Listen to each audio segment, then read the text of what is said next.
మా తల్లిని అవమానించారు. ఈ రోజు మీరు కావాలని పోస్టులు కూడా అక్కడ పెడుతున్నారు.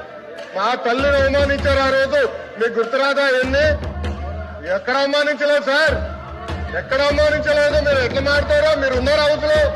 మీరు ఉన్నారా హౌస్ లో? మీరు ఉన్నారా హౌస్ లో? ఆ రోజు కూర్చోండి. మా తల్లిని అవమానించారు. అక్కడ మీరు ఉన్నారా హౌస్ లో? షర్మిల గారిని అవమానిస్తారు, విజయలక్ష్మి గారిని అవమానిస్తారు, మా తల్లిని అవమానిస్తారా? ఏం గుర్తురాదా మీకు? అదే ఒక్క నిమిషం నేను కూడా మాట్లాడచ్చు. గుర్తుపెట్టుకోండి, ఒక్క నిమిషం నేను కూడా మాట్లాడండి. ఏనాడు మేము మాట్లాడలేదు. కూర్చోండి.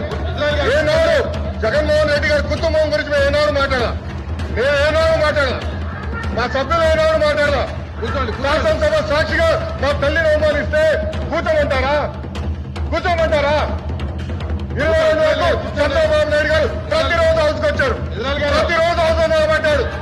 సింగిల్ గా నిలబడ్డాడు. సింహంగా గుర్తుపెట్టు, సింగిల్ గా నిలబడ్డాడు, పోరాడాడు. ఆ రోజు మా తల్లి అవమానించారు కనుకనే బాధ నచ్చలేక సభ బైకాట్ చేసి బయటికి వెళ్ళారు. కానీ ఎమ్మెల్యేలు ఉన్నారు ఇక్కడ. నిమ్మల రామారెడ్డి గారు వెళ్ళారు, స్వామి గారు ఉన్నారు, ఇష్టపడి కొట్టుబడి రవి గారు వెళ్ళారు. అది మాకున్న చిత్తశుద్ధి అండి. ఈ రోజు ఎమ్మెల్యేలు ఎందుకు రావట్లేదని అడుగుతున్నా.